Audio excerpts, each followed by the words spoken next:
Los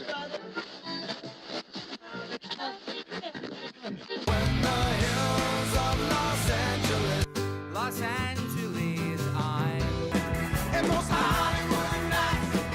She goes to California, oh, California. What you say about Los Angeles? LA got the people saying,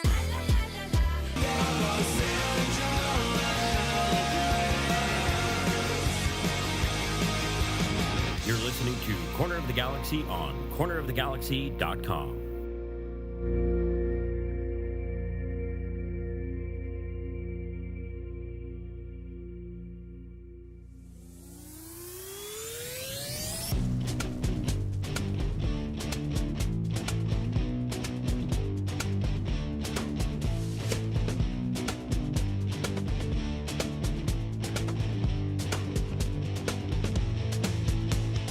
It's time for another episode of Corner of the Galaxy from the Box, the show that gets you behind the scenes of the LA Galaxy and into the minds of soccer reporters and MLS experts.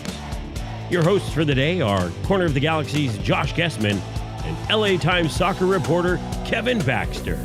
Let's start the show.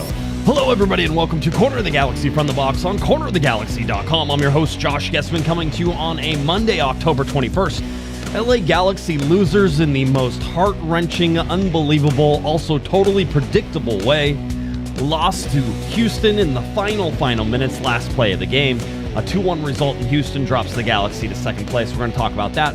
What that means for the LA Galaxy. Is there emotional damage here? Emotional damage? Is there emotional damage? Is there mental damage? Can the LA Galaxy regroup and be ready to play in the first round of the playoffs where they'll face off against the Colorado Rapids? So we have a bunch to get to, a bunch to talk about. We're glad he's back. It is Kevin, the Panda Baxter. Kev, how are you doing?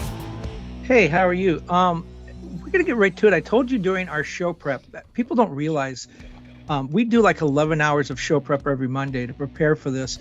And, you know, that doesn't include when we go away to podcaster boot camp during the winter and then the preseason podcaster camp, training camp that we have. And a lot goes into the show. So when we were doing our 11 hours of show prep today, I warned you that I was going to come in hot because I got some stuff I want to say right off the top. I thought it was just you were coming in hot because the weather was a little warm this weekend again. You know, it is a little warm out here. It's stupid, yes.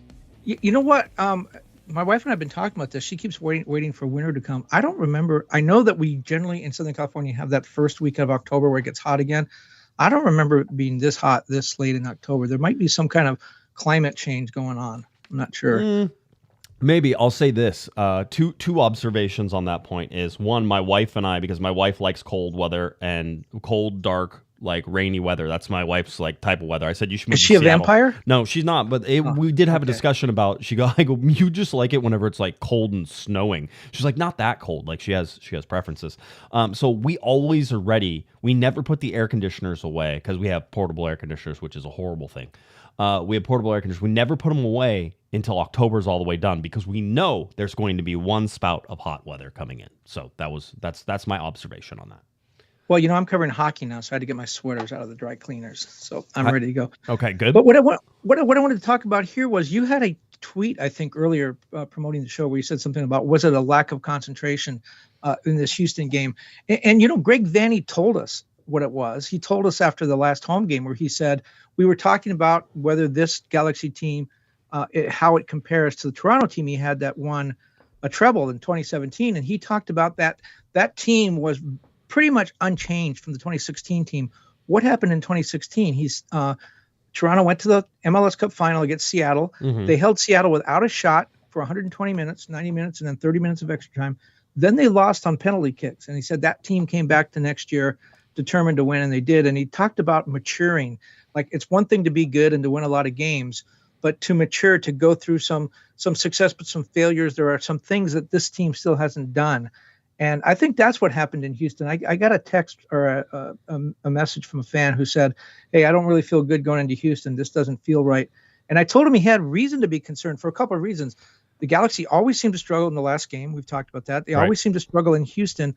But to me, the bigger thing was we've been talking, and the Galaxy have been talking, and all MLS has been talking for over a month about how the Galaxy need to finish first and win that conference title they haven't won since 2011, Mm-hmm. and also how they need to have home field advantage. And it was and they if they had won that game, they would have set a modern day record for most wins in a season. All that was on the line. It just seemed like it was too much. It just seemed like it was set up for a failure. There were so many eggs being put in that basket. That's such crap though. Okay, and here's Why? why that's crap. It's let's look in the rearview mirror, and all the nagging doubts I had about the LA Galaxy are suddenly realized in one game, right? No, not in one game. I think this whole season's been leading to this one game. It hasn't though. What do you look at all the stats? This team literally almost did everything that it could to be the best LA Galaxy team it ever was. So, almost. but I have a bad feeling about Houston. Of course, it's on the short road. Of the finish line. That's my point. They pulled up short of they didn't run through the tape. I don't like that either. The Galaxy aren't a great road team. They got beat on the road in Houston. That's really the story here. We can talk about the circumstances in which they got beat, which is just heart-wrenching, kick you in the balls, roll you over, douse you in tar, put some feathers on you, let you run around. It is the absolute worst way you could possibly lose a game and to end a season. To a former teammate. To a former teammate, to everything. It is the worst way. I'm not going to minimize what happens at the end, but I get text messages. I get messages from fans all the time, and 90% of the time as I get text messages going, I don't feel good about this game. Right? The Hammer, by the way, is very guilty of this. He sent me text messages before the Austin game at home. I don't feel good about this game. This game just feels wrong. And the Galaxy go in and win the game. It's bobbycock to sit there and say, oh, well, it was all leading up to something. It's a bad beat. And quite honestly, I thought maybe the Galaxy were done with having bad beats. I was like, you looked at the time they missed the playoffs because there was a handball in Kansas City and it didn't get called and RSL takes their spot and hold it. It was like, maybe it's time for the sun to shine on the LA Galaxy a little bit, right? And you're like, maybe it'll all finally even out in the course of things. You look at the Messi bad call, you look at the bad penalty kick in the LAFC games, and the really big games, the Galaxy have kind of gotten screwed. And you're like, this is a pretty big game at the end of the season. Maybe they won't get screwed this time. And yet still you see something from it. I just don't like the whole it was too much for him. It wasn't too much for him. They got beat because they didn't cover a guy in the center of the box. That happens. Well, before anyone goes out and slits their wrist, things are still looking pretty good for the Galaxy. The odds makers in Vegas say the MLS Cup final will be between Miami and LAFC or the Galaxy. So Vegas hasn't given up on the Galaxy yet. They're giving them a 50% chance of getting there. The bracket, which we'll talk about in a little bit, actually looks better for the Galaxy finishing second. It does feel that way. It was so set up. Everything worked in the Galaxy's favor, even on Saturday. Wait a minute, you just told me it didn't work in the Galaxy's favor. They had to go to Houston. They usually lose the last game. But no, you didn't let me finish. Okay. Once again. Everything was set up because the Galaxy, all they needed was a draw or to limit the scoring. There was a million different ways they could have closed this deal out. And the amazing thing is I was at the LAFC game monitoring the Galaxy game, following both games. And LAFC was playing the worst team in MLS history. No team has given up more goals than San Jose. No team has lost more games than San Jose. Worst team. They were leading LAFC at home for 64 minutes. Going into stoppage time, the Galaxy... the Galaxy were still the champion. You're arguing though that it was set up for the Galaxy. The worst team in the league is playing arguably one of the best teams in the league, and that's set up for the Galaxy. No, no. My point is, LAFC should have been winning that game 6-0. The Galaxy should have been out of it by halftime. Right. The Galaxy should have left the stadium and just flown home. It was over. But everything into stoppage time at BMO, the Galaxy were still the conference champions. Yes. Then the lead changed hands 3 times in the 11 minutes of stoppage time. Which is Marlon nuts. Scored. Galaxy or LAFC has the conference title. Peck scores. Galaxy have the conference title. Then Steres scores. LAFC winds up with the conference championship. It was there for the taking. It was so close. Take yourself away from all this, right? Like that we're sort of inside baseball. We know everything that's going on. We follow all this stuff. We look at it. You come back from the 10,000-foot view of that. And that is one of the craziest endings to a season that determines like a number 1 seed. I think the only thing that sort of relieves a little bit of pressure is it wasn't for like a supporter shield. It wasn't to like get into the playoffs or not get into the playoffs, right? There was stuff on the line, but it was seeding more than anything else, and there was no trophy on the line for it. if there was a trophy on the line for that and the LA Galaxy get beat, I mean, you might as well bury him because there's no way you come back from that. I'm serious. I am dead serious when I say that there's two, and I think maybe it's not that profound. Maybe you can tell me whether it's profound. This goes one of two ways. Redemption arc for the LA Galaxy. It'll never happen again, blah, blah, blah. We've learned our lesson. This is the maturity that Greg Vanney needs to see. We need to see the maturity. This is the maturing that needs to happen. Those types of things. You got to close out games. Or the Galaxy get beat 2 games in a row against Colorado and they just roll over and die. Because I don't know. I don't know what... I feel like that was the worst way. Houston beats the LA Galaxy 3-0. They were never in that game. Houston beats the Galaxy 2-1, and it's in regular time, and that game comes 30 minutes before the end of the whistle. It's probably it is what it is, right? You're one of those. The way it happens is such a slap across the face. Is such a emotional hit because what you just said, down, up, last 4 minutes, 5 minutes, 10 minutes of the game, the lead changes 3 times. I mean, you could watch. I was watching both games at the same time. I was watching LAFC fans crying because they just got knocked out whenever Peck scored the goal, and then all of a sudden they're cheering for him. And it's like, it is absolutely insane. And I don't think, at least nothing that I remember happening with the Galaxy has ever been that crazy at the end of something like that. Well, Steve Cherundolo said that he turned his phone off after Peck scored. That he said it was done and dusted. Mm-hmm. We're second. And then he heard the fans, and same thing with Ryan Holland said. He said he had given up too, and then he heard the fans and realized something was going. Even their broadcast was like, "Whoa, wait a minute, hold up!" and like you got 2 of those throughout the night. Again, it was surreal. If you're a Galaxy fan, those last 4 minutes seem crazy. Let's talk about the game though. Well, go ahead. But I want to go back to one thing you said, because you said, which way does the Galaxy go on this? Mm-hmm. The thing that made it most painful, I think, as a Galaxy, if you're a Galaxy fan, which again, I can't be a Galaxy fan, but if you're a Galaxy fan or a Galaxy player, coach, it's painful because you had the 20 wins right there. You had the conference title right there. You had home field advantage, best home record in team history right there for the playoffs, and you didn't get it. So now what does Greg Vanney do? I think Greg Vanney does what we're going to do here, which is accent the positive. You got a better bracket. You're home. You may not play at Dignity Health Sports Park, but you're sleeping in your bed for the next month. Yes. You're not getting on a plane. Right. You're not going anywhere. You're not changing time zones. You're not changing weather. Except for the Colorado game where they have to go for that one. But it's a weird first series. Yes. Continue. Things will be decided at home in Southern California. So you're going to stress that. I absolutely think Greg Vanney loves the idea of the maturity thing. And he was there in 2016, 2017 in Toronto. He knows how to make this work. I think we're going to see a Galaxy team next year that's way better, not to get ahead of ourselves, but I think Greg is going to accentuate that. But I think he's also going to talk to his team about, hey, we didn't lose anything. We're at home. Everything's going to be decided at home. They still have to go through us, Los Angeles, to get to the MLS Cup final. We're still in control of our own destiny. And then I don't think he can do this. We can do this. And then he'll talk what we're going to do. He's going to talk about how the bracket just got a lot easier. Yeah, well, I mean, I think it's certainly easier. It's easier as it can be. Getting Galaxy 2-1 losers, in case you're just joining us, in case you just tuned into a podcast like 20 minutes in for no reason. You fast forward through all the front because you realize that Kevin and I like to jabber for the first 15 minutes or something. Jibber jabber. Yeah, exactly. So welcome back to the podcast. 2-1 losers to the Houston Dynamo. I was surprised by the lineup. Let's just start from the beginning. I was surprised by the lineup. I was surprised that Royce started. I was surprised that Joseph Paintsel was available. I think there was a lot of gamesmanship on Greg Vanney's part. I 100% agree because we both listened to the quotes and we both heard what was going on, and it was like, Joseph Paintsel ain't playing. And we both did exactly what Greg Vanney wanted us to do, which is we both reported it, and everyone in Houston read that. We were pawns in his chess game. Yes, that's what we were. What else is new? So anyway, so those things starting out, maybe I think there's certainly a question about whether or not Royce should have started, just looking at how he was able to play through the whole thing. Everybody seemed a little bit rusty. So you saw that. You get into this game, the Galaxy give up a set piece goal.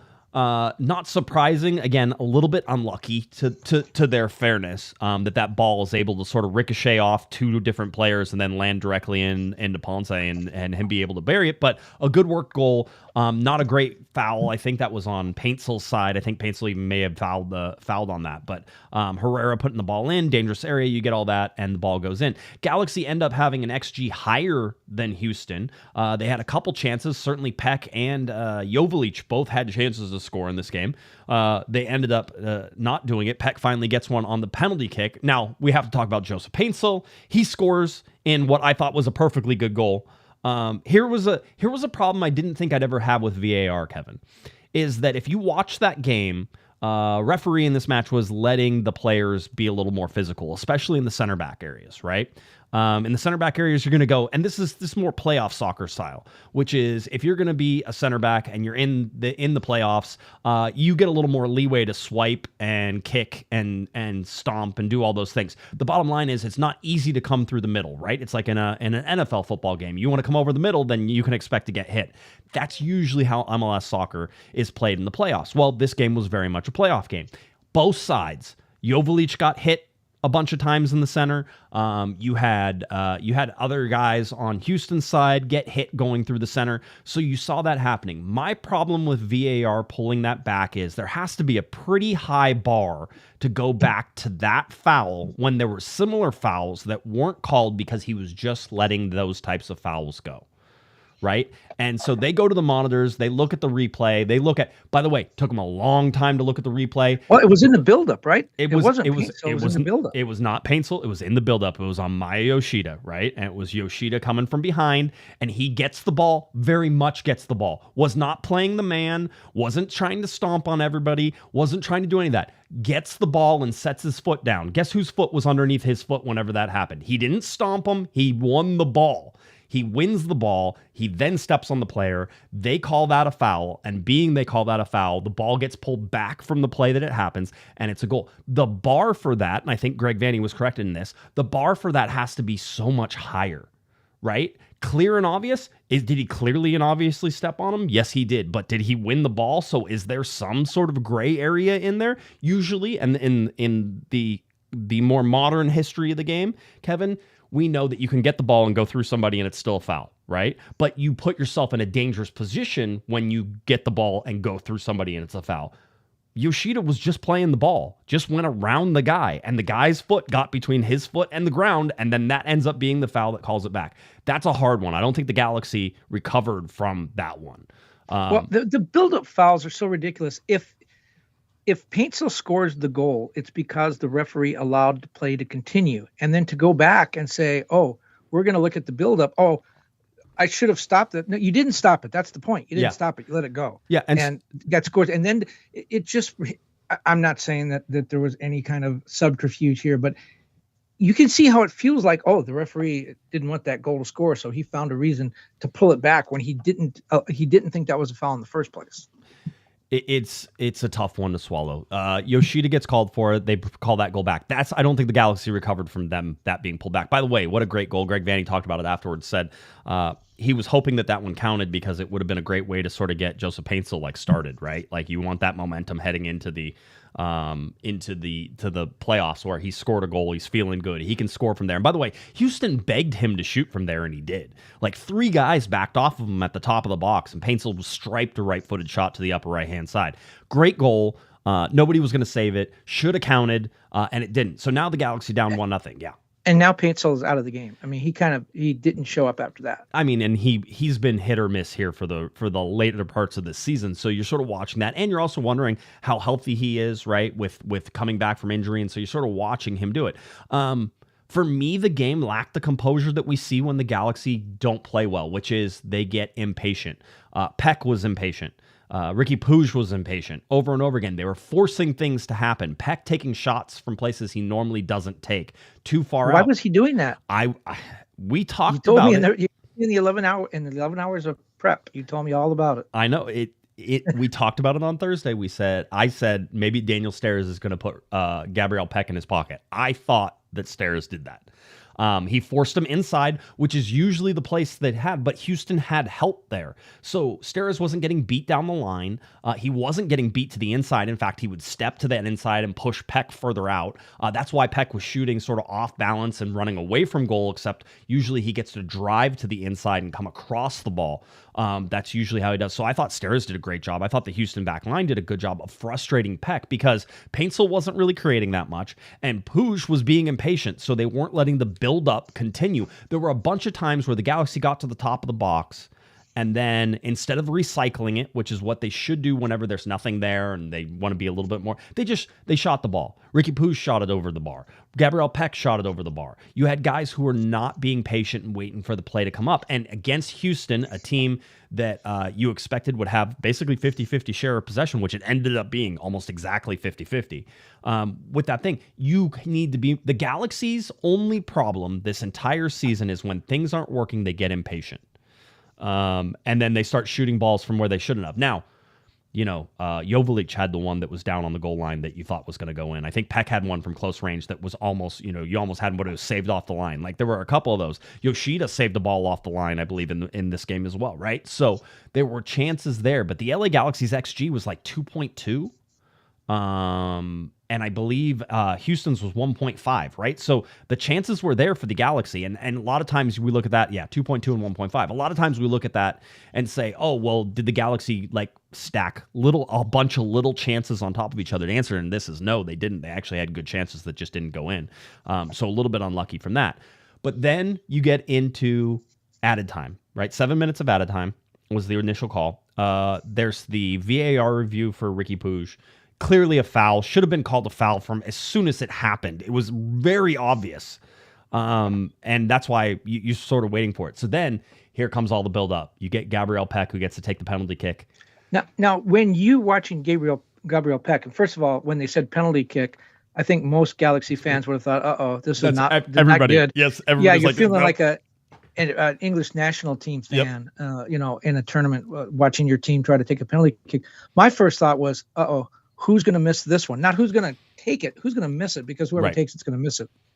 It is 100%. I mean, that was, by the way, we asked, I sort of said, what are the Galaxy going to do in the playoffs? Like, what's the worst? If they can't make anything, they lose every game against Colorado in penalty kicks. Like, that's the one, like, it'll be like 2 games of penalty kicks and they lose them both, and that'll be the end of it, right? That's a great call, by the way. Great shot by Mr. Provino, I think, had that one. Let's get to some super chats here, and then we can finish it out. Oh, wait, let's talk about the end of the game. So you get Peck. He comes up. He nails the penalty kick. There you go. The LA Galaxy are now. Yes. And, well, I didn't want to end your sentence, but what you're going to say is, and now the Galaxy are back atop the West. But that goal was also historic for another reason. It was the 69th goal of the season, tying the record for most in Galaxy history in the modern era, 2014. They also had 69 goals. And second most ever, they had 85 in that crazy 1998. It was 98. Yeah, yep. when all the games went to penalty kicks and those penalty kicks counted and there was no draws. So that doesn't count. But 69 goals. Yeah, and by the way, more than whenever Zlatan was there in 2018 and they scored 66, right? So 3 more than that. So a truly historic offense for the LA Galaxy, and Gabriel Peck adding another notch in his belt to win the LA Galaxy's Golden Boot Award. Yeah, right, 16. Yeah. And 31 goal contributions now? I think 30 or 31. I have it on one of these pieces of paper. A lot. Here. Yeah, it's a lot. Ricky Pooch finished with 1 less, I believe, is what it was in that whole thing. So so you get that. So now you're like, wow, this could actually happen. It was funny because Sophie was texting me, the Hammer was texting me, and everybody's, and I'm like, I've been doing this for too long, Kevin. I'm like, let's just wait. I'm not going to talk to anybody. Let's just wait to see how this finishes out, like the whole deal. And then it came down to the cross. 101st minute, Daniel Steres. By the way, what the heck is Daniel Steres doing in the middle of the field up there? Why in God's name would he be up there attacking from the left back position into the center of the field? What is going on that is the position that he's found himself in?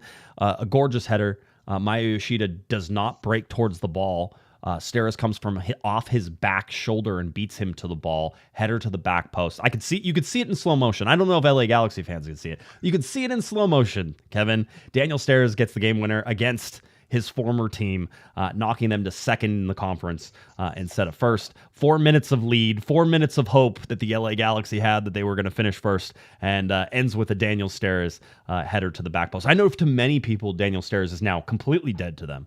However, not on this podcast, because I'm always a fan of what Dan Steres can do. Was one of the nice guys who hung in there through some real bad times with the LA Galaxy and was always happy to talk with us whenever we asked. So, hey, congratulations to him, LA Galaxy. Maya Yoshida needed to do a better job getting to that ball. That's it. Everybody's going to try to score goals. Got to stop them. Well, you know what he said after the game? Daniel Steres was traded by Vanney, by the way, in 2021. And Yoshida, I mean, I know there's been other players in there. It's not like it was a direct result of the trade, but Yoshida now playing the position Daniel Steres vacated. Steres said after the game, he said that one felt so good for a number of reasons. Oh yeah, I mean, come on, you what have you been talking about? I mean, this is like Gyasi Zardes coming back. You know, this is like any of the guys who the Galaxy released, and they're like, oh, I got a chip on my shoulder, and I'm going to come back and I'm going to score a goal. You could almost predict it, which we almost did. We talked about Daniel Steres possibly having a good defensive game against Gabriel Mark Pack. Kevin Cabral. Yeah, I think he's still hurt. I think he's still hurt. Oh, okay. I think the Galaxy might still get away with that. $10 super chat from Alex. I was really upset watching the game. The boys seemed like they were playing a scrimmage minus Paintsel, but in hindsight, we drew the better, easier side of the bracket, and I'm okay with that. Thanks, Alex, for the super chat. Appreciate it. Adam, $2 super chat. Were you guys fine with the amount of time added? The 7 minutes was probably somewhat appropriate, I guess 5 or 6, so 7 isn't totally out of the realm. Greg Vanney actually said that they were told there were going to be 3 more minutes added, which would have taken it to the 100th minute. And being that Houston was still in the attack, Vanney thought that they weren't going to blow the whistle. He goes, I wish they would have, but they probably weren't going to blow the whistle at that. So the 101st minute didn't seem out of whack for him. And there was a VAR review. There was a penalty kick. That takes a lot of time. That VAR review did not take 3 minutes. That's the argument. No, but then the penalty kick took a little bit extra time. So, and I think you're absolutely right. I think the whistle should have blown. If there had been a timer, a horn, like in NFL football, it would have sounded, but as you said, Colorado was in the attack, and they had to let that play out. By the way, Alex goes, I just want to know why Houston gets to commit 5 fouls in the first 2 minutes, but no yellows are shown.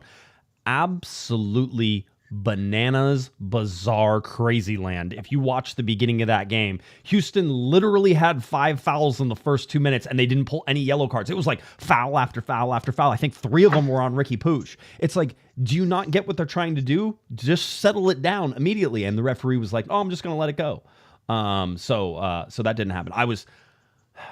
There's something that I don't like to share because I don't know that it's relevant, but they had a referee come from a Houston suburb. The main referee was from a Houston suburb, and he's refereeing that game. You can't do that, MLS, because Kevin, it's always the mere presence of like the conflict of interest. It doesn't matter if there is one. If there is even the indication of one, you can't have it. That was a little much for me. Just watching it. And it was sort of one of those things I was like, this is like, that's conspiracy stuff. It's just, you can't do that. That can't be something that you do. Now, could he have been an LA Galaxy fan in hiding and in the Houston suburb? Of course, those types of things. But I don't like that, and I don't think that should be something that happens on a regular basis for MLS teams. There are plenty of referees that you can get that don't live in a Houston suburb, basically. So that was just me. You don't have to comment on that. No, what I was going to comment on is I like the way things, and again, not being a Galaxy fan, just looking at the way things were unfolding. I like the way the game went to the 2 games went to stoppage time. The Galaxy were going to advance because LAFC won, but not by enough, and the Galaxy lost, but not by too much. Yep. That was just sort of seemed like an interesting way for this and no one had that on their bingo card. And then all of a sudden things went haywire. No. And Marlon, by the way, who scored the third goal for LAFC, the one they needed, he made team of the week, and so did Atuesta, who also had a goal. Both of them came off the bench late. I don't know how you can play 20, 25 minutes, even if you do score a big goal and get team of the week, but they both made it. They have no standards for most of the stuff as we've noticed for a lot of it. Let's see. Just a quick reminder that Kevin Cabral came in the second half versus Austin on Saturday night. Okay, good. So it looks like Kevin Cabral could be back. So good. That's way more fun. $5. What do we call this? The Steres rule or something like that. When the Galaxy guy comes back and scores against his old team. That was crazy. Let's see. Why was there not 9 guys? This is from Tim, $5 super chat. Why there were not 9 guys in the box on that goal? It was like Vanney was playing for the win. Was Brugman out of position? That's what I saw. No, I think that given where the ball was and how it was chasing, that they had enough players to cover. I mean, quite honestly, it's a 1v1 match with a defender versus a defender. You would expect that Yoshida would. Maya's going to take responsibility for that. He already did. Yeah, he already does. Listen, nobody feels worse, and nobody's going to like relive that stuff more than Yoshida. And so that's something that you sort of have to do. I want to get to a couple things. Let's play some audio because we'll do that. Then we'll wrap up. We'll start talking about the playoffs and everything else. We got end of season stats and all that fun stuff. So here is Greg Vanney. I think this was the best quote from him, talking about the end of the game and everything that sort of happened, and about the LA Galaxy needing to learn from this lesson. At the end of the season, when there's a season of a ton of plays, but the one play being the last play of the season just really it hurts for everybody. But as I said to the group, let this be a lesson that, you know, this one today, it hurt us and it cost us first place. But the next one like that will cost us our season. So we need to be able to, again, mature from the moments and be ready, because the tournament starts now in a week, and you know, every moment like that is critical.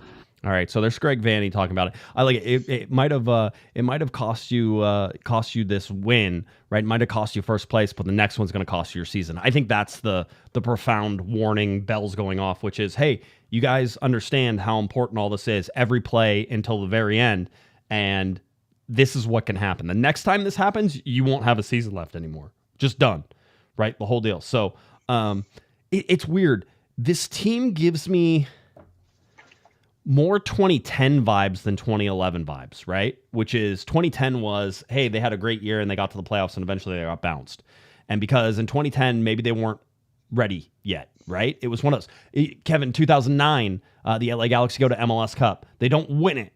And maybe that team wasn't mature enough yet to win that. Maybe it would have been a total shock and everything. It was like, I've always said you need the lows in order to appreciate the highs. And I think Greg Vanney and I might be on the same wavelength with that, Kevin, which is he was talking about a 2017 Toronto team that had to live through the 2016 MLS Cup where they didn't allow a shot on goal and lost in penalty kicks, right? There has to be a lesson in all of this. A lot of times you have to learn your lesson. And sometimes you miss your window while you're still trying to learn that lesson. I mean, look at Philadelphia. That would be my biggest thing. Philadelphia had a window.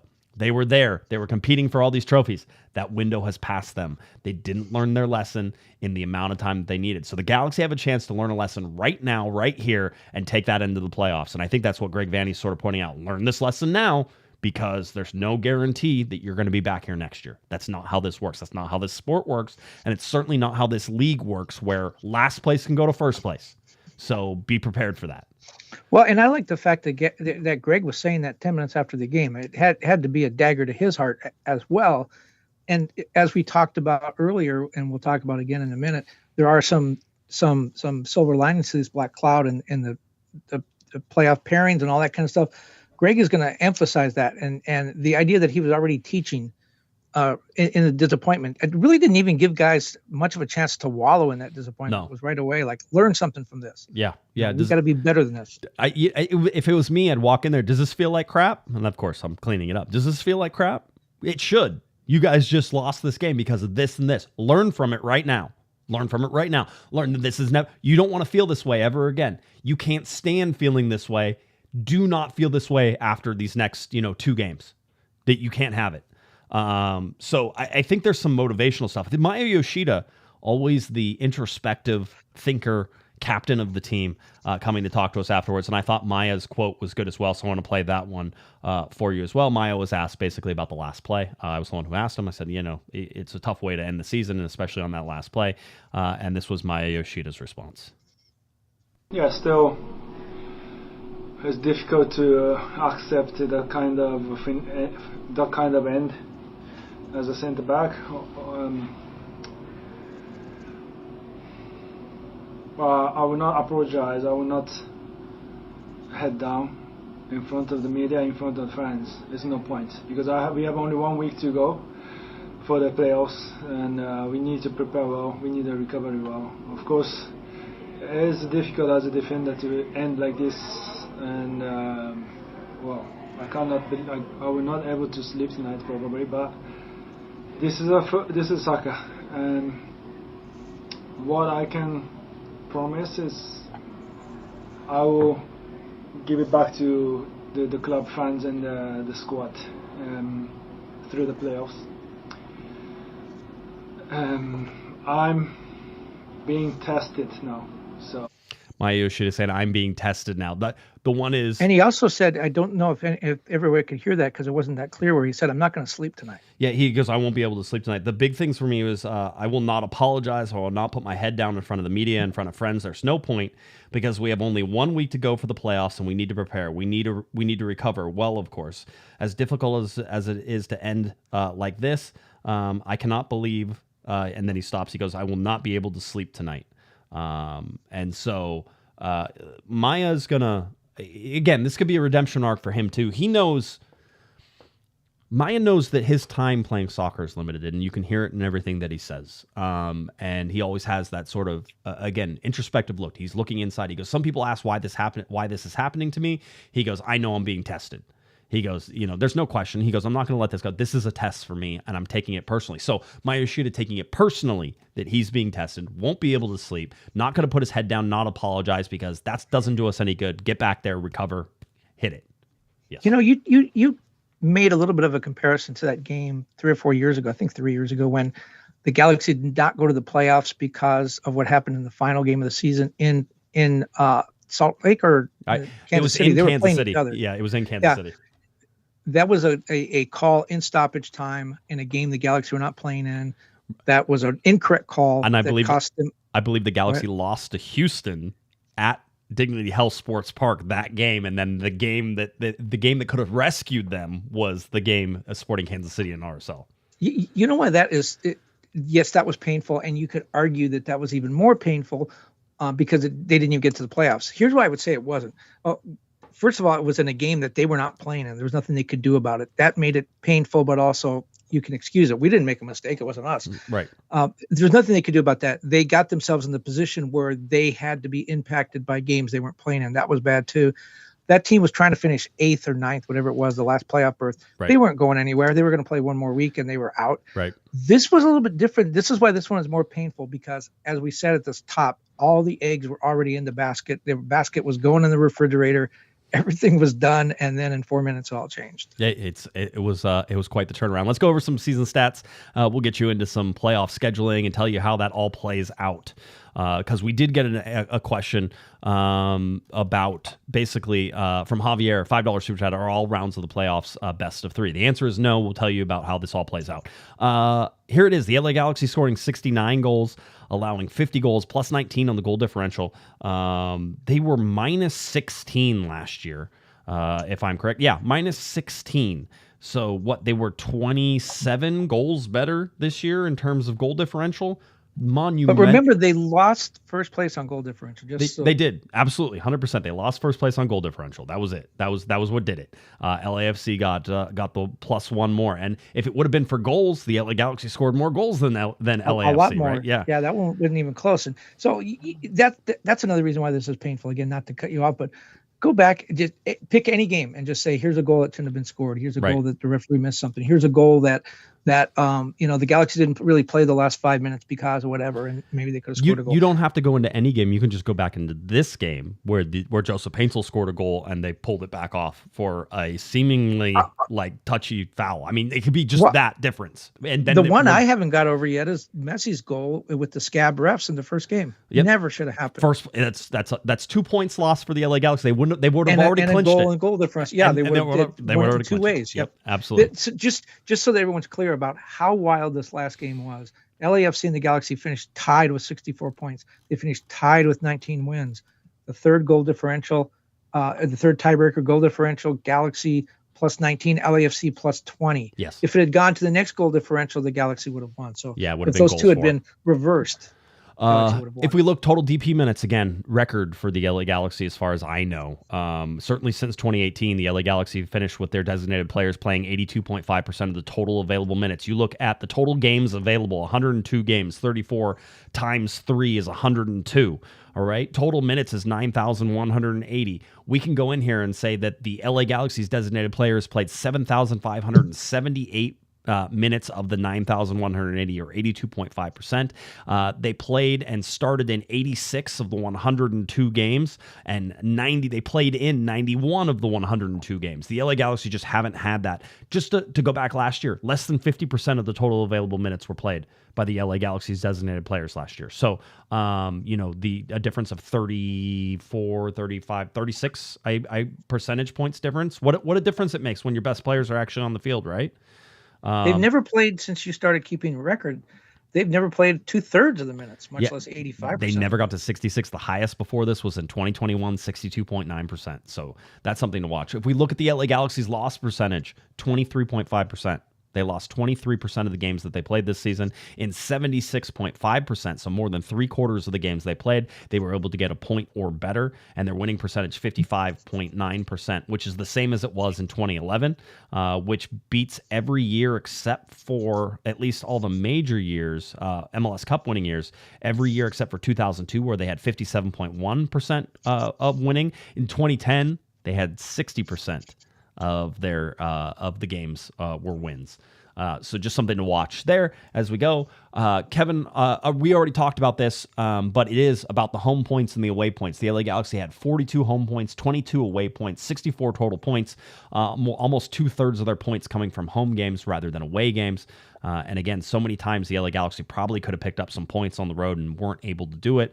The fact that they have the majority of their games now at home in the playoffs, probably pretty good look for them.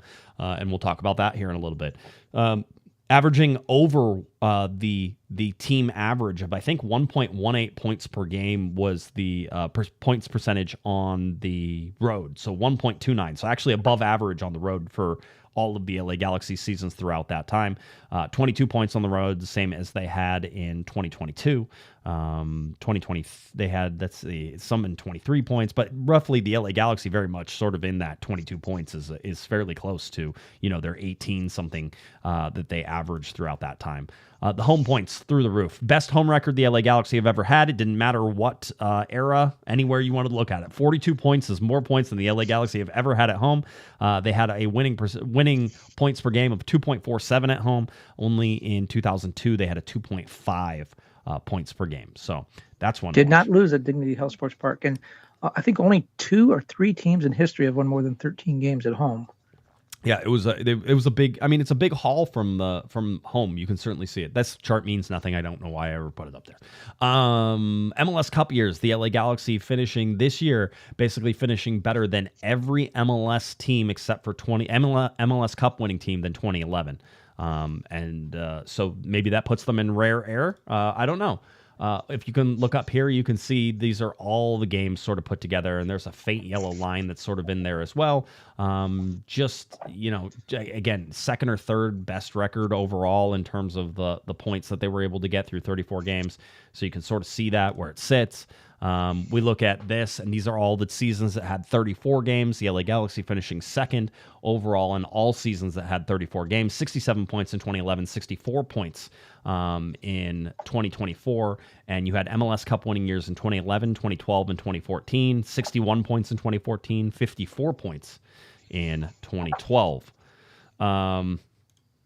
Let's see. Points per game, 1.88, way above the average of 1.50. Only modern era record better is 2010 and 2011 of 1.97 points per game. 2.13 was overall the leader in 1998. And again, that's not in the modern era, but still something you can watch. 69 goals.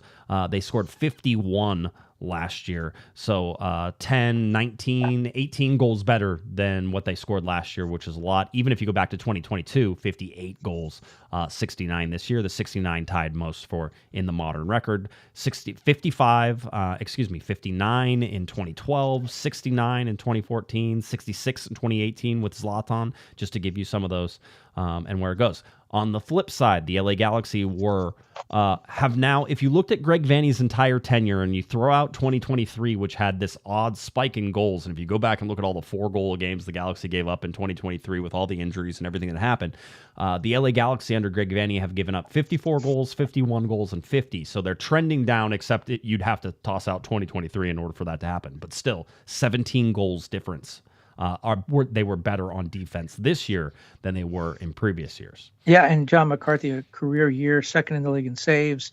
A guy who's been, he came up big at LAFC when he had to, but a guy who's really kind of a journeyman. And I think he came in to be a placeholder and had a fantastic season. I think everyone's talking about Peck and Paintcell, and they should, and they need to talk about Marco Reus. But you could make an argument that John McCarthy may have been one of the better signings that Will Kuntz made this offseason. He has certainly been outperforming his normal stats, which is something to look at. Defender of the year, we still haven't voted, so I'm imagining we're going to vote sooner rather than later for Player of the Year, LA Galaxy Player of the Year, and LA Galaxy Defender of the Year. Maybe John McCarthy's in there. It would be tough. I don't know that I'm there.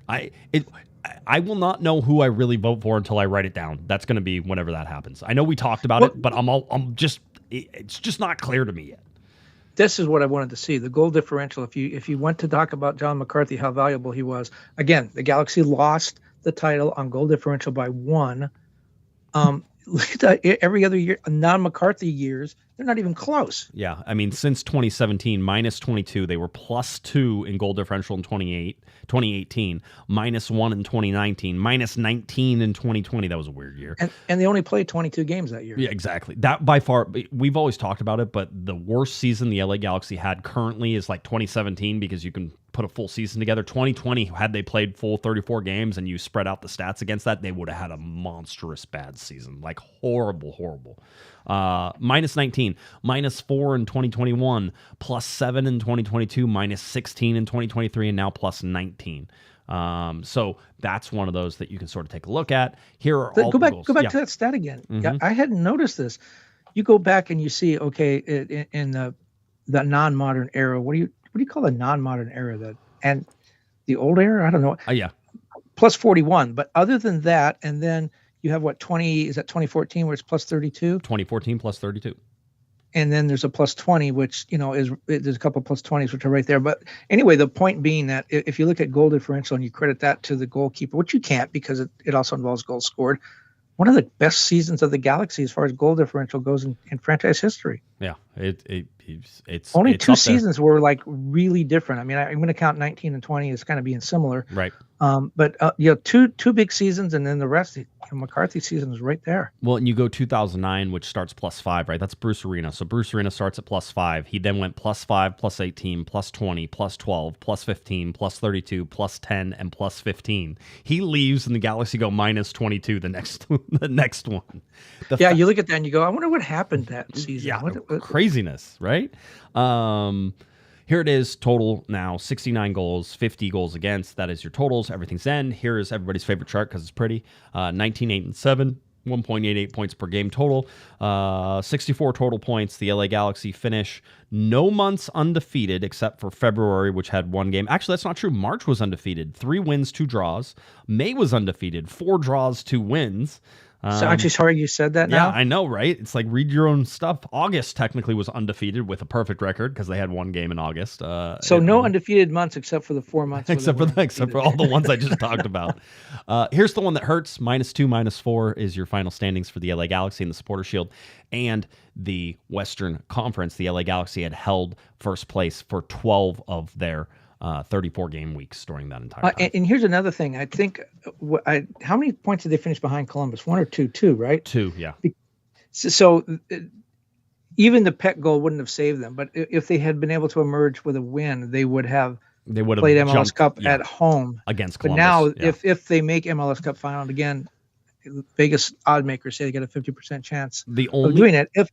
If they do that, they're going to have to go on the road. The only teams that the LA Galaxy would have to go on a road to face in MLS Cup would be Miami or Columbus. That's it. Well, it's going to be one of those two. So you would think, but that doesn't mean that that's what it is. The last time the LA Galaxy were in a position where they were like 2014, which was the only team the Galaxy could play and host MLS Cup would be Houston. Oh, what do you know? Houston made it, or was that New England? Yeah. New England. I think the Houston was in 2012, maybe. Orlando's coming here. Yeah, it's one of those. So So you could look at that. So that is the finish. The LA Galaxy finish with the longest single season win streak of 4. That again is their highest since 2020, where they also had 4. They had 5 in 2019. Don't let anybody ever tell you, oh, I remember when the Galaxy used to win 6 or 7 games in a row. Yeah, in 98, 97, and 96. Other than that, the highest is 5. The LA Galaxy had 1 4 and 2 3s this year, actually. Longest unbeaten streak was 6. It was 7 last year, so it's a lot of good that does, everybody.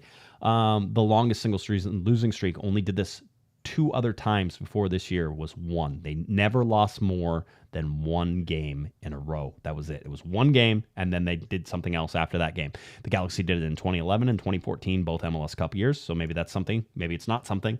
And then the longest single season win streak, they actually had 5 this year, so that's something to watch. But if they have a 1-game losing streak this year in the playoffs, that could... They can do it in the first round. They can do it in the first round. They just can't do it anywhere else.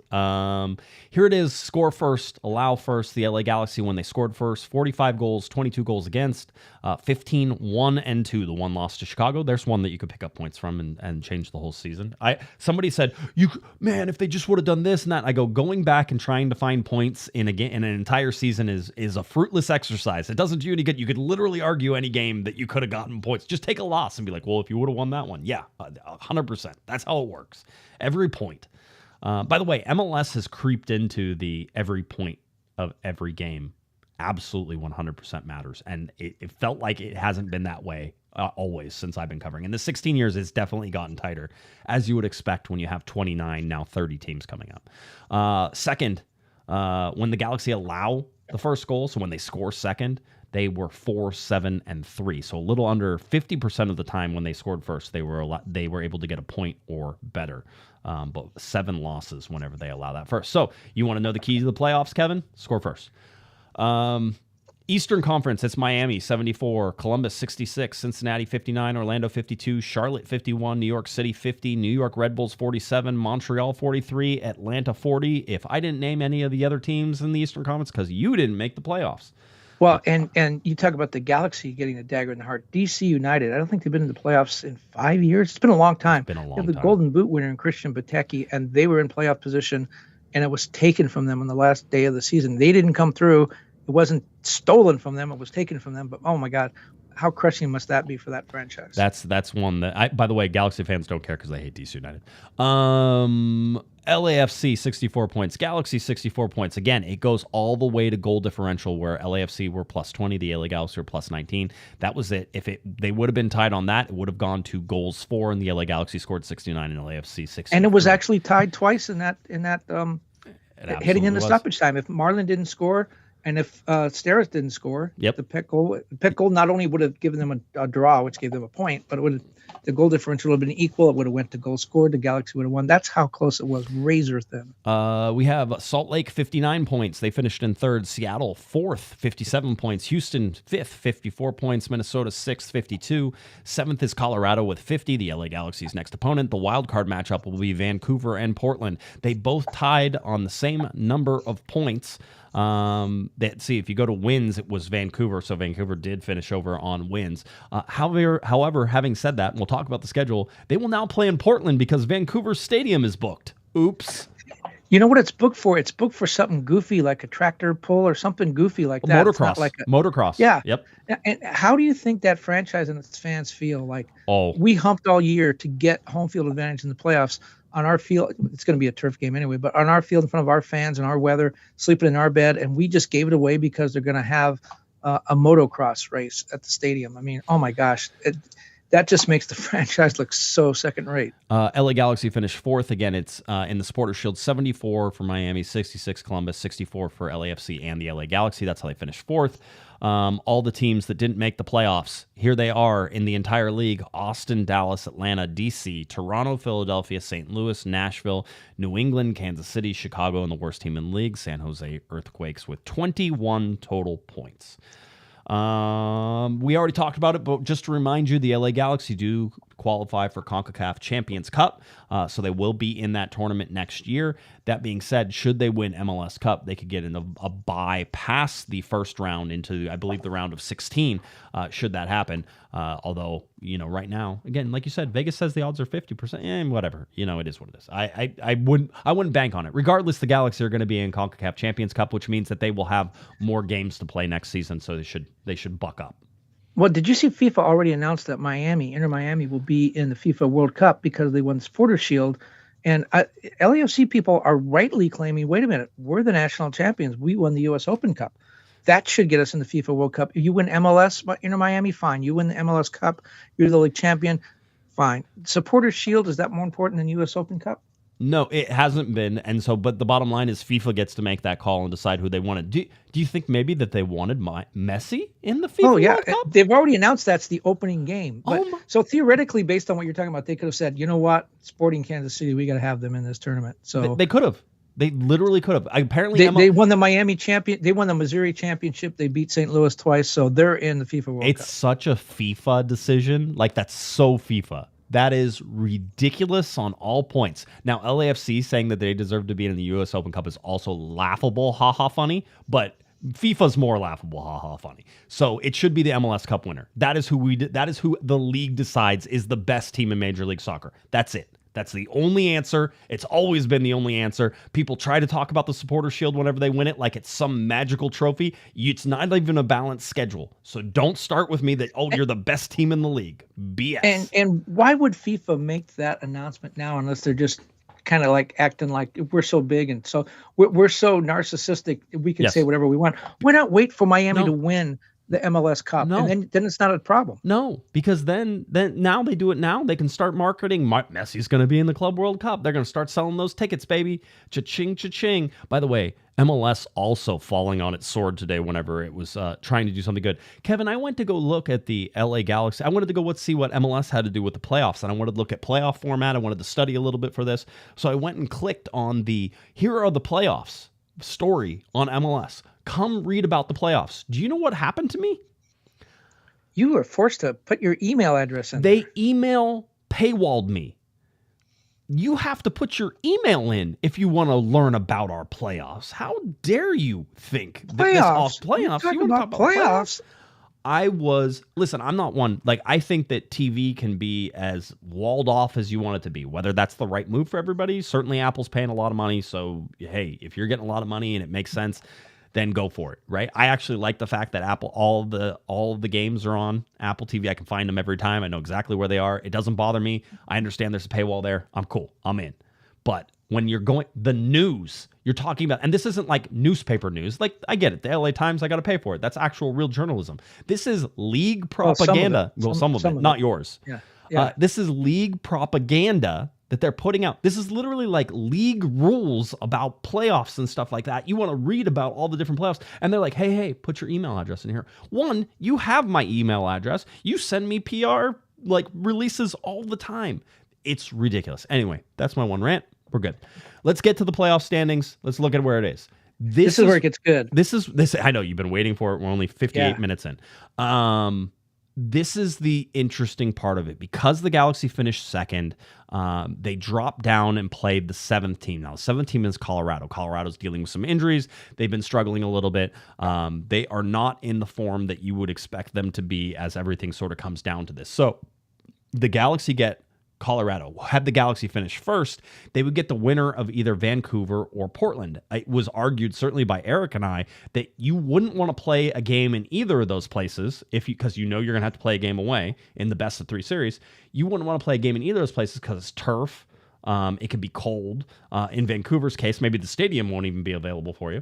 But you would have to go to those, and Portland plays the LA Galaxy very well. Beat them this year, last game.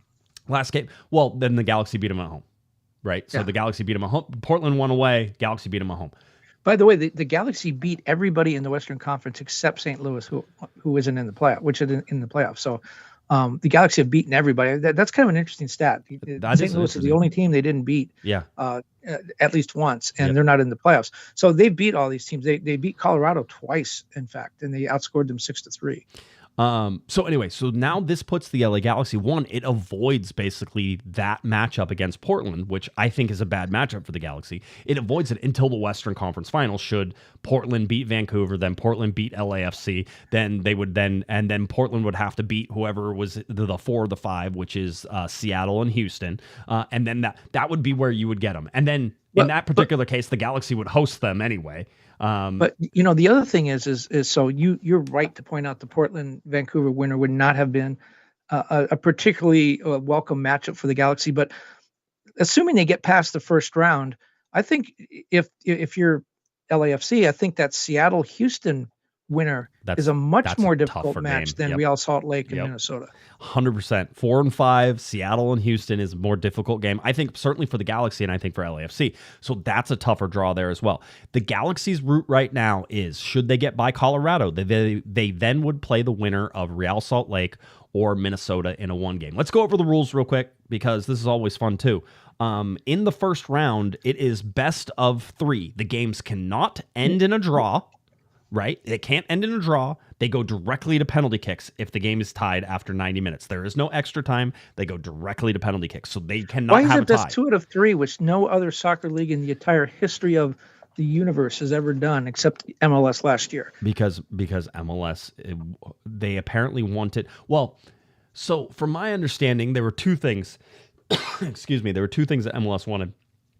A more larger inventory of games, and to make sure that even in the first round that the away team, that every team basically got a chance at getting some playoff money, right? At the gate. You get to host a game, right? The whole deal. Now, there's an argument here that you could just play home and away like everybody else does, home and away every single one. So you'd have home and away against, and it would be aggregate score.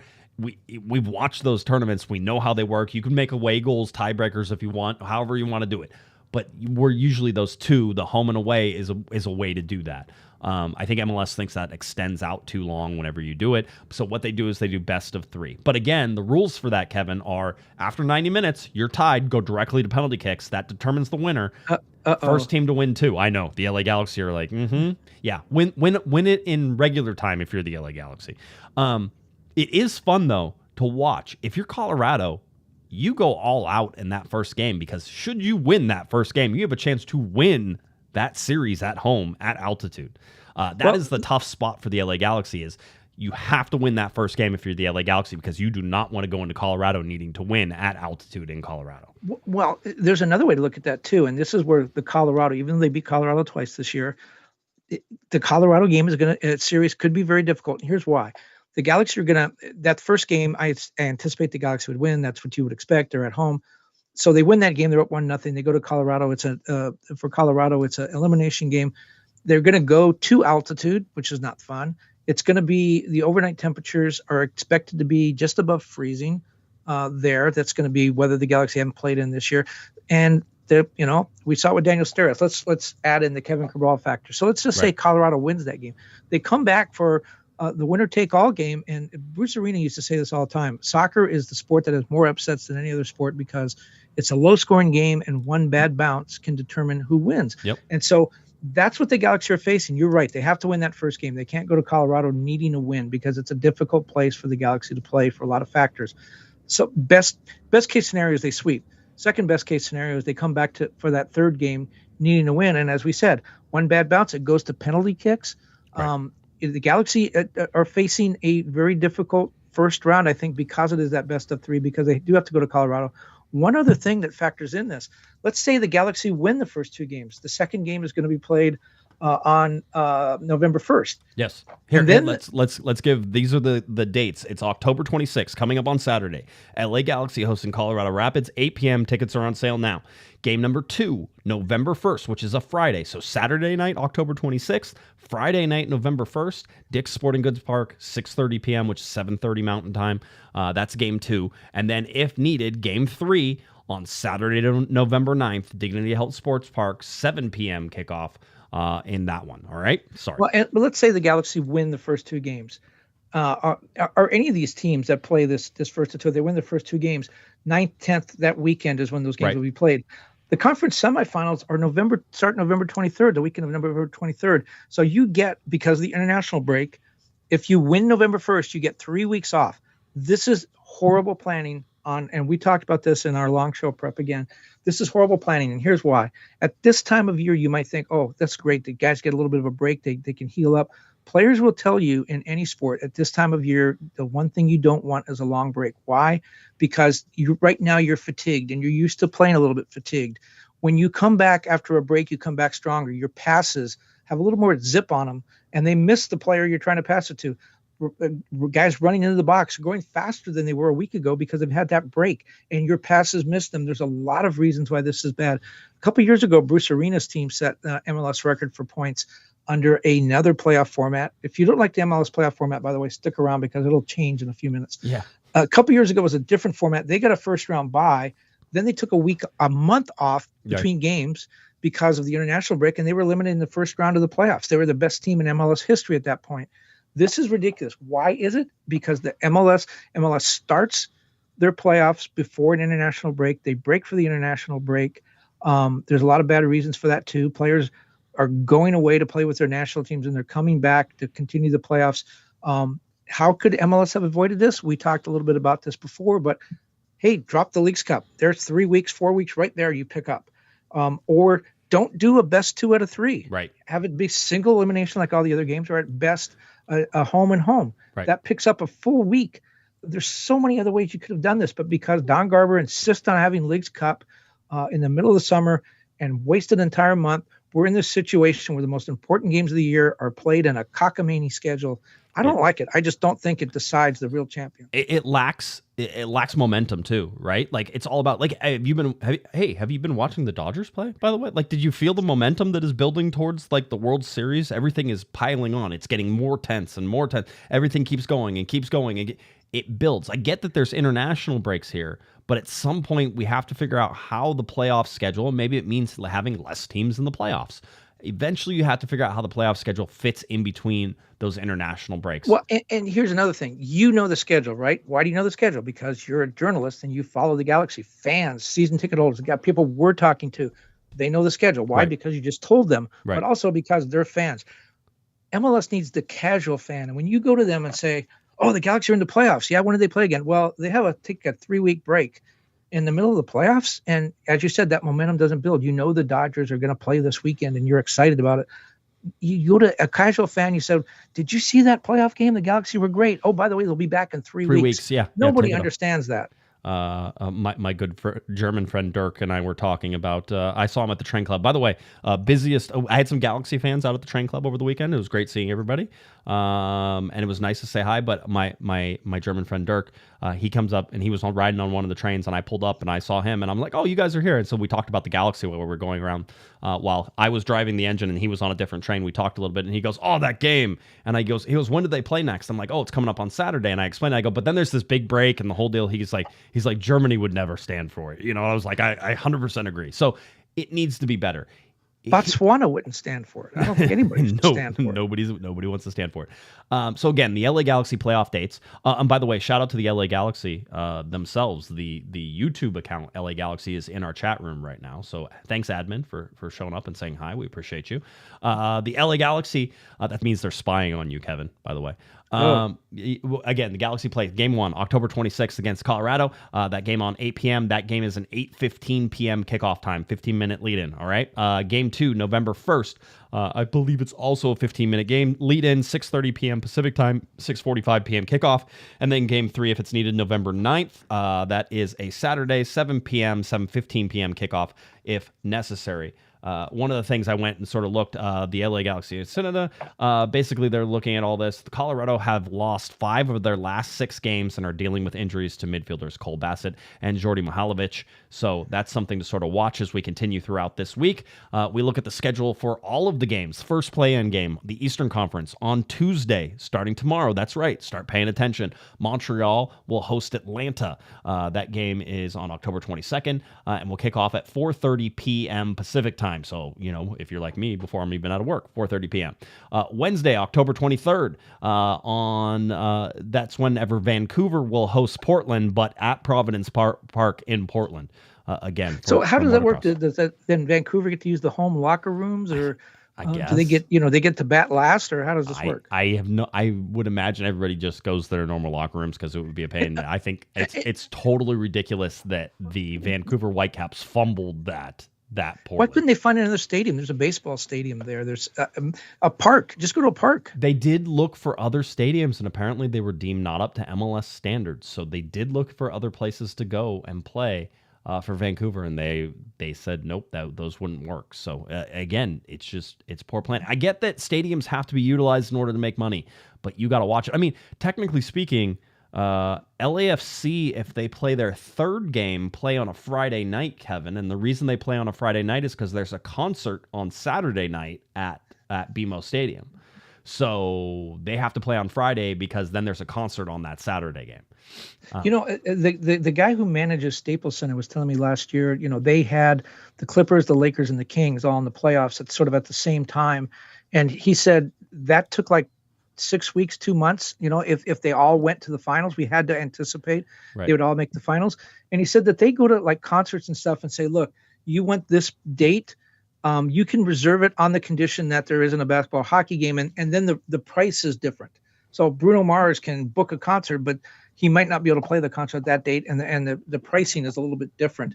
I don't know why Vancouver didn't do something like that. Like, hey, you can have your motocross here, but it becomes a street race if our team is in the MLS Cup playoffs. It is just, it's crazy nuts. Anyway, so those are those. Friday, Miami will face off against the winner of that Montreal-Atlanta plan, and Kevin learned that TBC means to be confirmed on all of this, so he has that one in there, right? That was your new thing for that. I know TBA and TBD, but I didn't know TBC, so I learned something today. To be confirmed. There you go. Saturday, October 26th, the LA Galaxy, Colorado Rapids. Sunday, it's Orlando hosting Charlotte, and LAFC hosting the winner of Vancouver, Portland, also to be confirmed on that one. So that's your schedule for leading up. We will have we'll have a show on Thursday that will get you ready for the game on Saturday night. Get your tickets. This is going to be a fun one. Somebody asked, by the way, what does the playoff merch look like? I don't know, but Nelson, I'm sure, has the answer to that. And so if you're in the Discord, I imagine that we're going to start seeing some of this. But $2 super chat from Angelino818. Certainly appreciate that. Last chance and last call on super chats. Adam, $10 super chat. Another good thing of being in second place instead of first in the Galaxy is the Galaxy get the Saturday night game instead of the Sunday night game that the first Western Conference team got. Plus BMO has concerts on Saturdays. I'm fairly certain that the timing of the games is not seed dependent. It was availability dependent on these, and so it was about when you could get the stadiums and when you could do them. So I'm not sure that even if the Galaxy would have finished first, that they still wouldn't have been playing on the 26th. They had that Miami game locked down a long time ago. They kind of put that one together. And by the way, I think Montreal and Atlanta play for the right to be in that game. In that case, I think for the Miami game, the TBC stands for to be crushed. To be crushed. It could absolutely 100%. So anyway, that's something that's going on there. So that's that, except for the final thing. Kevin, would you like to talk about the team from down south and what they have planned? I wonder who they open their inaugural season against. You know what? They start playing next year. I wonder who they're going to play. I saw a tweet today. Would you like to explain it? So San Diego FC will open. This is Tom Penn's new team. Will open against the Galaxy. This is very interesting. If you remember, the Galaxy opened the season for Charlotte a couple of years ago. LAFC opened the season for Miami here. I don't know why they like to play these games in LA, but San Diego, they spent $500 million to join the league. It's a record expansion fee for MLS. They will open in February. It says right there, the weekend of February 22nd, 23rd. The rest of the MLS schedule, by the way, will be released in December next month. Well, a month and a half. And San Diego will open against the Galaxy at Dignity Health Sports Park. That's their opening game. Their second game in their history will be their home opener at Snapdragon Stadium. That'll be March 1st against St. Louis. There you go. So the newest team to come into the stadium or into the league will be at Dignity Health Sports Park to start the season. Now, one of the things that was sort of hinted at with me is that MLS want to make this into a rivalry game. Of course they do. I don't think that's good. I understand that the South Orange County fan base and there are some Galaxy fans in North San Diego County. Those two now will clash a little bit. You know what? Don't touch El Tráfico. It's the best rivalry maybe in professional sports in the country. don't touch that one. The Galaxy and San Diego can have a little bit of a rivalry like maybe LAFC has with Seattle now because of certain reasons. I think the California Clasico is long gone. San Jose just is not competitive at all with anybody. Right. And that will determine what San Diego and the Galaxy are. Or San Diego. Listen, it's time, and we've talked about it. It's time for the California Cup.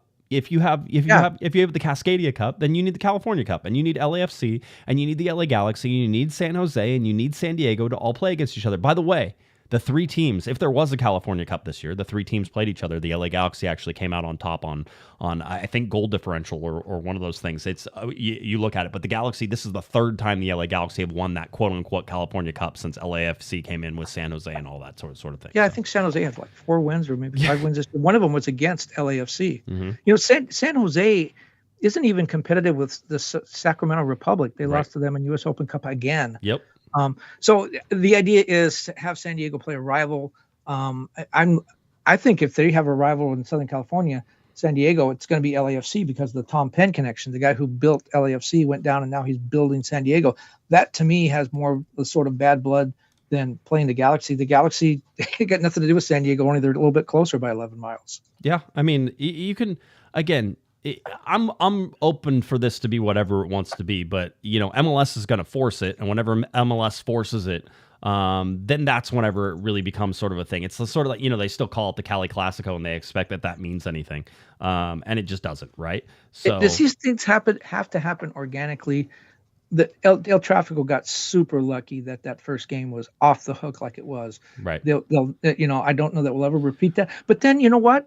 The El Tráfico legend lives on. They didn't even play each other this weekend. It was the wildest finish ever between those two teams. There's just nothing that matches that, and that happened organically. This wasn't some of Don Garber goofy idea to do something. This just happened. Yeah, no, it is. So that'll be one of those fun things that we watch for the California Cup and, of course, San Diego FC and all the stuff that happens. But that's off season, and right now you're looking at the LA Galaxy hosting the Colorado Rapids, number 2 versus number 7 in the MLS Cup Playoffs. You have RSL, and then should the Galaxy go advance, they would play the winners of RSL and Minnesota. Those are one-off games. If they are tied after 90 minutes, they go to 2 15-minute extra time periods, and then it would go to penalty kicks to decide it after that. So that's a one-off game there. Then potentially the LA Galaxy, should they advance past that, would meet the winner of that bottom part of the bracket. Either Seattle, Houston, LAFC, or the wild card winner would come in there. Depending on who it is, if it's LAFC, the LA Galaxy would go to BMO. If it's anybody else, that team would come to the LA Galaxy for the Western Conference Finals. So that would, of course, indicate that LAFC got knocked out somehow. So right, and so a Galaxy get on the plane one time up until MLS Cup, which is, I think, something that Greg Vanney is going to be talking about. And you mentioned, I think you said in that graphic, Colorado's lost 5 of its last 6. Mm-hmm. I remember 2 or 3 weeks ago when the Galaxy went there to play, and we were doing the math about what they needed to get home field advantage. They were fighting for second or third. They were up at the top of the conference table. It's really been a really rapid slide for those guys. A rapid, you say? A rapid see slide? What I did there? See what I did there? Oh, you didn't even know what you did. I'm a poet and I didn't know it. That's 100%. All right. Anything else you'd like to get to tonight? I think we had covered nothing when we started. That's not true. Our 11-hour game prep, we were set. We were good to go. Yeah. All right. If you're looking for Mr. Kevin Baxter on Twitter or X, and why would you, as he likes to say, at KBaxter11. Head on over there. You can find him, of course, LATimes.com for all of his soccer writing, all of his football writing, any other sport. Hockey, I think, is in there right now, so make sure you head on over to LATimes.com. If you're looking for me on Twitter and X, it's at Guesman, at Galaxy Podcast, cornerofthegalaxy.com. Head on over to YouTube. You can go to iTunes, you can go to Spotify, you can go to Google Play, you can go to SoundCloud, any of those places where you could find Corner of the Galaxy. We hope everybody has a good rest of the week. We'll be back on Thursday to get you ready for the first game of the playoffs. LA Galaxy facing off against the Colorado Rapids coming up at 8 p.m., 8:15 p.m. kickoff on Saturday night. All right, for Mr. Kevin the Panda Baxter, I'm Josh Pato Guesman, and you've been listening, you've been watching to Corner of the Galaxy from the box on cornerofthegalaxy.com. Have a great one, everybody. You've been listening to the Corner of the Galaxy podcast on cornerofthegalaxy.com. You can follow the show on Twitter and Instagram at Galaxy Podcast. And be sure to check out and subscribe to iTunes, Stitcher, and Facebook by searching for Corner of the Galaxy. Fans, we thank you for listening, and we ask that you be kind and courteous to your neighbors as you leave the podcast. We thank you for joining us and look forward to seeing you again Until then, I'm Michael Araujo, and on behalf of the entire Corner of the Galaxy crew, goodbye.